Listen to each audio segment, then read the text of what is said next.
अब आपने बहुत सारे वीडियोस देखे होंगे जिसमें आपने देखा होगा कोई इन्फ्लुएंसर या कोई और डॉक्टर बात कर रहा है स्किन केयर टीनेजर्स में या स्किन केयर 40s में, 30s में, 20s में। बट अगर सबसे क्रूशियल टाइम है आपके लिए स्किन केयर स्टार्ट करने का तो वो लेट 20s या अर्ली 30s है। इसीलिए सबसे पहले मैंने सोचा इस बारे में वीडियो बनाए कि आपको 30s में अपना स्किन केयर पे कैसे ध्यान देना है ताकि आप लॉन्ग टर्म तक जवान दिख सकें। और ध्यान रखिए, इसमें बोटॉक्स और फिलर्स की रिक्वायरमेंट नहीं है। सो ये वीडियो अंत तक देखिए और पाइए a beautiful and healthy skin. Let's get started.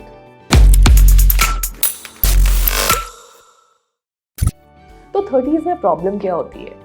ये टाइम है ना जब आपकी लाइफ बिजिएस्ट होती है, चाहे पर्सनली या प्रोफेशनली। पर्सनली या तो आप अनमैरिड होते हैं, मैरिज का सोच रहे होते हैं, there is lot of mental and physical stress going behind that in order to find the perfect partner in your life, या आप प्रेगनेंसी प्लान कर रहे होते हैं या प्रेग्नेंट हो चुके होते हैं एंड बिकॉज ऑफ दैट आपको काफ़ी सारे इश्यूज आ चुके होते हैं आपके स्किन में, चाहे वो मेलास्मा हो या प्रेगनेंसी रिलेटेड एक्ने हो, स्ट्रेच मार्क्स हो, या आप प्रोफेशनली अपने करियर को स्टेबलाइज करने की कोशिश कर रहे होते हैं। और इस सब में आपको स्किन पे ध्यान देने का टाइम नहीं मिलता and before we can think about it it's already too late और आपकी स्किन डैमेज हो चुकी होती है। बट एक अच्छी स्किन को मेंटेन करना ज़्यादा मुश्किल नहीं है। आप अपने बिजिएस्ट लाइफस्टाइल में भी अगर सिर्फ 10 से 15 मिनट निकाल लें तो भी आप एक अच्छी स्किन पा सकते हैं। देखिए 30s में टाइम होता है कि आपकी स्किन में मेजर चेंजेस आने लगते हैं, जैसे सेल टर्नओवर डिक्रीज हो जाता है। इसका मतलब क्या है? जैसे आपने देखा होगा कि हमारे बाल भी कुछ लेंथ तक ग्रो होते हैं और फिर ग्रो करना रुक जाते हैं, या हमारे नाखून टूटते रहते हैं, तो हमारा स्किन भी डिफरेंट नहीं होता। हमारा स्किन भी धीरे धीरे अपने आप लेयर बाय लेयर रिप्लेस होता रहता है। और जब हम यंग होते हैं तो यूजुअली 1 से 2 महीने में रिप्लेस हो जाता है, लेकिन जैसे जैसे हमारी एज बढ़ती है, specially after the age of 30, हमारा वो स्किन रिप्लेसमेंट काफी स्लो डाउन हो जाता है। तो जैसे एक तालाब में काई नहीं जम जाती क्योंकि वहां का पानी बिल्कुल स्थिर होता है, उसी तरह अगर हमारे फेस में स्किन लेयर बाय लेयर जमा होती जा रही है तो डलनेस आ जाती है। तो आपको इस टाइम पे इस बात का ध्यान रख के अपना स्किन केयर चेंज करना होता है। दूसरा जो चीज होता है वो है कोलेजन लॉस। अगर आपने कभी गद्दे खरीदे होंगे, सोने वाले गद्दे जिस पे आप सोते हैं, तो आपने देखा होगा जब वो आप नया गद्दा खरीदते हैं तो काफी सख्त होता है, लेकिन जैसे जैसे आप उसको यूज करते रहते हैं वो नीचे से धंसने लगता है, फ्लिम्जी सा हो जाता है। ऐसा क्यों होता है? क्योंकि जो नया गद्दा होता है ना, वो हम जब लेते हैं तो उसमें कॉटन फाइबर्स एक के ऊपर एक ऐसे स्टैक्ड होते हैं। इसकी वजह से वो गद्दा काफी फर्म होता है, लेकिन जब हम उसको कंटिन्यूसली यूज करते रहते हैं उस कॉटन फाइबर्स का वेयर एंड टेयर हो जाता है और वो फ्लिम्जी हो जाता है। हमारे स्किन के साथ भी यही होता है। हमारा जो कोलेजन है ना, वो कॉटन फाइबर्स की तरह है और एक यंग स्किन में वो कोलेजन फाइबर्स काफी कॉम्पैक्ट होते हैं, और जैसे जैसे एज बढ़ती जाती है उसमें वेयर टेयर होता जाता है और कोलेजन डैमेज हो जाता है। यही कोलेजन डैमेज आपकी स्किन में टेक्सचर चेंजेस के लिए रिस्पॉन्सिबल है, फाइन लाइंस के लिए रिस्पॉन्सिबल है, रिंकल्स के लिए रिस्पॉन्सिबल है, सैगिंग स्किन के लिए रिस्पॉन्सिबल है, झुर्रियों के लिए रिस्पॉन्सिबल है। तो इस बात का भी आपको ध्यान देना पड़ेगा। उसके अलावा प्रेगनेंसी जब आपको इस एज में होती है तो भी या तो आपने IVF लिया हो which is causing hormonal acne, और pregnancy related acne causes problem. चौथा जो प्रॉब्लम 30s में होता है वो होता है अर्ली सन डैमेज। अगर आप नोटिस कर रहे हैं कि आपकी स्किन ऑफ लेट डल लगने लगी है, पिगमेंटेशन प्रॉब्लम आने लगी है, अनइवन स्किन टोन होने लगा है, एक टैनिंग का पैच आ गया है पूरे फोरहेड पे, इसका मतलब है आपकी स्किन में सन डैमेज चेंजेस होने लगे हैं। अब आप मुझे बोलोगे कि मैं तो धूप में जाता ही नहीं, लेकिन सिर्फ 5 से 10 मिनट का sun exposure 7 days a week, 30 days a month, 12 months in a year for 30 odd years causes cumulative sun damage which is responsible for these changes. तो अब आप इसका ध्यान कैसे रख सकते हैं? पहला स्टेप है लाइफस्टाइल इंप्रूवमेंट। इसके बगैर आप कुछ नहीं कर सकते। आपके लाइफ में ना एक डिसिप्लिन होना चाहिए, एक शेड्यूल होना चाहिए हर चीज को लेकर, starting from your sleep. Same time पे सोइए, सेम टाइम पे जगिए, early to bed early to rise, इसका जरूर ध्यान रखिए। दूसरा है एक्सरसाइज। अगर आप प्रोफेशनल हैं, डॉक्टर हैं, लॉयर हैं, इंजीनियर हैं, तो आपका यूजुअली दिन बीतता है बैठकर। इसीलिए मैं ये नहीं कहूँगी कि सिर्फ आधा घंटा एक्सरसाइज कर लो बहुत है, कम से कम 1 घंटा एक्सरसाइज करना है रोज और विगरसली। ये आपकी बॉडी का टॉक्सिन भी इम्प्रूव करता है, आपका ब्लड सर्कुलेशन भी बढ़ाता है, और ना ही सिर्फ आपकी स्किन के लिए बट पूरी बॉडी के लिए भी बहुत अच्छा होता है। एक हेल्दी डाइट लीजिए, वाटर इनटेक बढ़ाइए, 2 से 3 लीटर पानी मिनिमम पीना है, 5 लीटर तक पी सके तो बहुत ही अच्छा। अल्कोहल या स्मोकिंग का सेवन नहीं करना है, और कोशिश करना है कि मेंटल और फिजिकल स्ट्रेस नहीं रहे। स्ट्रेस मैनेजमेंट के लिए मेडिटेशन करिए, योगा करिए, और स्ट्रेस अपने बॉडी और अपने स्किन और हेयर को डैमेज नहीं पहुंचाने दीजिए। ध्यान रखिए, perfection is the result of small changes being done on a day to day basis which can give you wow results. दूसरा है इंपॉर्टेंट पॉइंट, वो है सनस्क्रीन लगाना। अगर आपने इससे पहले सनस्क्रीन नहीं लगाया हो या सुना भी ना हो सनस्क्रीन के बारे में तो भी कोई बात नहीं है, बट इस स्टेज पे सनस्क्रीन लगाना क्रूशियल है, otherwise it will lead to serious sun damage to your skin. और आप विटामिन सी, रेटिनॉल जितना भी लगा रहे हो बट सनस्क्रीन नहीं लगा रहे हैं तो आपका स्किन कंटिन्यूसली नुकसान हो रहा है धूप की किरणों से। अब सनस्क्रीन तो एक बात है, बट सन प्रोटेक्शन भी करना है। अब दोनों में डिफरेंस क्या है? देखिए, कई बार हम सनस्क्रीन लगाते हैं, हमें लगता है कि हमारा पूरा सन प्रोटेक्शन हो गया है और हम धूप में ज़्यादा चले जाते हैं। वो ना कई बार ज़्यादा नुकसान कर देता है, क्योंकि आप नॉर्मली शायद धूप में 5-10 मिनट रहते हैं, बट आपको लगा है मैं तो सनस्क्रीन लगाया हुआ, मैं तो पूरा टहल कर आऊँगा 1 घंटा धूप में।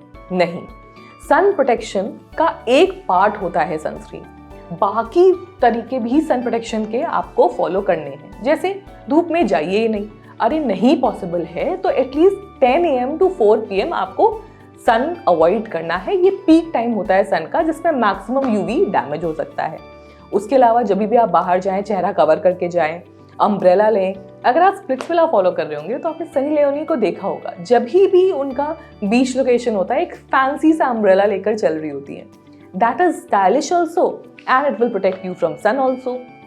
H&M ज़ारा से जाके ब्रॉड रिम्ड हैट ले लीजिए, मतलब एक ऐसा हैट जिसका रिम काफ़ी ब्रॉड हो, उसमें बीच में छेद नहीं होनी चाहिए, इसकी वीविंग कॉम्पैक्ट होनी चाहिए। वो स्टाइलिश भी लगेगा और आपको सन प्रोटेक्शन भी करेगा। जब भी आप बाहर निकले धूप में, चाहे विंटर्स हो या समर्स, बड़े से सन ग्लासेस लगाने हैं, क्योंकि सन ग्लासेस 99% यूवी रेज को ब्लॉक कर देता है और आपके आंखों के नीचे की त्वचा जो सबसे ज़्यादा सेंसिटिव होती है एंड सराउंडिंग चीक्स एरिया को प्रोटेक्ट कर देता है। उसके बाद आता है स्किन केयर।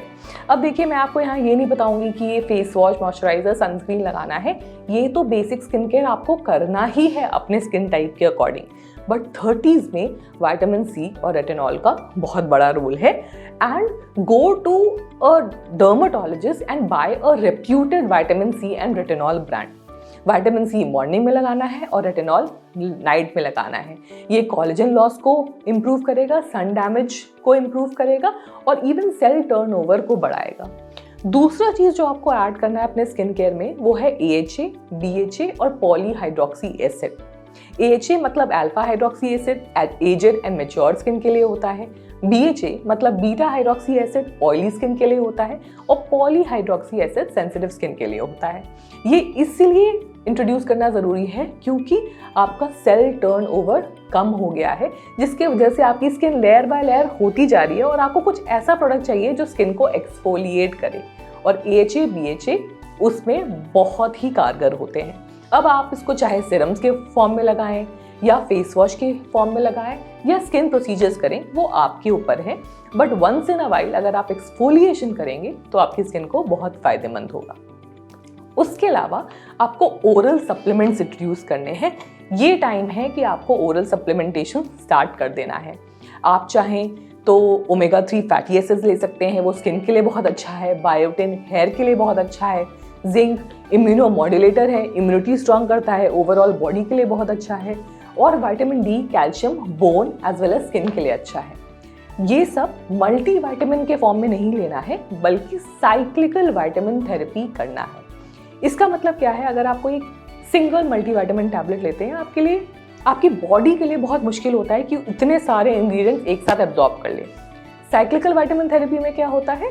आपने मंडे को लिया आयरन विटामिन सी, ट्यूसडे को लिया विटामिन डी कैल्शियम, वेडनेसडे को कोई और एंड थर्सडे को कोई और। तो छोटे छोटे पैकेट्स में आप ऐसे कॉम्बिनेशन आपकी बॉडी को दे रहे हैं जो कि आपस में अच्छे से एब्जॉर्ब भी हो जाएंगे और आपके बॉडी के लिए ओवरलोड भी नहीं होगा। मतलब आप जो टैबलेट खा रहे हैं, जो विटामिन्स मिनरल्स ले रहे हैं, वो बॉडी में एब्जॉर्ब भी हो रहा है।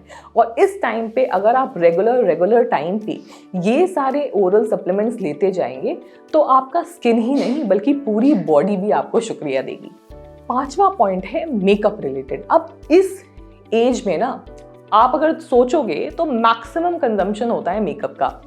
या तो आपकी शादी नहीं हुई होती है और आप सोशल इवेंट्स में जा रहे होते हो, अपनी फ्रेंड्स की पार्टी अटेंड कर रहे होती हो, फ्रेंड्स की इंगेजमेंट अटेंड कर रहे होते हो, सोशल फंक्शन में, पार्टी में, वर्क में आप काफ़ी जगह मेकअप लगा रहे होते हो। बट मैं आपको ये नहीं कहूँगी कि मेकअप नहीं लगाना है, बट मेकअप रिलेटेड कुछ सावधानियाँ बरतनी है। जैसे कि मेकअप आप जब भी लगाएं तो आप उसको रात में सोने से पहले मेकअप उतार के ज़रूर सोना है। मैं जानती हूँ आपको ये आपने कई बार सुना होगा, बट इसको फॉलो भी करना है और वो भी डबल क्लेंजिंग के थ्रू। डबल क्लेंजिंग का क्या फंडा होता है? आपका मेकअप ना, कुछ मेकअप ऑयल सोल्यूबल होता है जैसे कि आपका मस्कारा, आपका लिपस्टिक, और कुछ मेकअप वाटर सोल्यूबल होता है। तो डबल क्लेंजिंग में आपको एक ऑयल बेस्ड क्लेंजर लेना है जैसे मिसेलर वाटर हो गया, कुछ जेल क्लेंजर्स आते हैं, और एक वाटर क्लेंजर लेना है जो कि अक्सर फेस वॉश होता है। एक बार ऑयल क्लेंजर और उसके बाद वाटर क्लेंजर से अपना फेस साफ करना है ताकि एवरी स्पेक ऑफ मेकअप आपकी स्किन से निकल जाए। ध्यान रखिएगा, मेकअप आपके स्किन को फ्लॉज को सिर्फ कवर करने के लिए है, उसका कोई न्यूट्रिशनल वैल्यू नहीं है। तो अगर आप रात में मेकअप लगाकर सोएंगे तो आपके पोर्स भी ब्लॉक हो जाएंगे जिसकी वजह से कॉम्बिडोन्स होने के चांसेस हैं और आपके स्किन को किसी तरीके का फायदा नहीं होगा। तो मेकअप जरूर उतार के सोएं और मेकअप वाइप्स नहीं यूज करना है। इसके लगातार यूज करने से आपकी स्किन सेंसिटिव हो सकती है क्योंकि उसमें अल्कोहल का कंटेंट बहुत हाई होता है। और अगर आपकी एक्ने प्रोन स्किन है तो हमेशा मिनरल मेकअप यूज करें। And finally, find a good skin care expert. मैं आपको ये नहीं कहूँगी कि हर स्किन केयर एक्सपर्ट अच्छा नहीं होता, लेकिन एक अच्छा स्किन केयर एक्सपर्ट ढूंढना वैसे ही है जैसे कोई जीवन साथी ढूंढना, क्योंकि वो स्किन केयर एक्सपर्ट पहले तो आपकी प्रॉब्लम समझे। अब हम सभी डर्मेटोलॉजिस्ट हैं, लेकिन कोई एंटी एजिंग एक्सपर्ट होता है, कोई एक्ने एक्सपर्ट होता है, कोई पिगमेंटेशन एक्सपर्ट होता है। तो आप अपने स्किन केयर कंसर्न के हिसाब से अपने डर्मेटोलॉजिस्ट की एक्सपर्टीज देखें और उनके पास जाएं। दूसरा है डेमोग्राफिक्स। वो ऑब्वियसली बहुत दूर होगा आपके घर के, तो आप रेगुलरली फॉलो अप नहीं कर पाएंगे because skin care is a life long commitment. तो आप ध्यान रखिए कि वो आपके आसपास हो। अपने बजट का भी ध्यान रखें। Extremely expensive dermatologist will not be able to help you in the long run because of budget आप उसके पास ज़्यादा नहीं जा पाएंगे। एंड फाइनली, उसका बिहेवियर। कई बार होता है कि आप किसी डर्मेटोलॉजिस्ट से मिलते हैं और पहली बार मिलकर ही आपको लगता है ये मेरा BFF है। बस उसको एक्चुअली में अपना बेस्ट फ्रेंड बना लेना है और उसी के पास जाते रहना है, चाहे छोटी प्रॉब्लम हो या बड़ी प्रॉब्लम हो, because a good skin care expert is going to help you for the rest of your life. That's all for today. Till the time, be beautiful, be influential.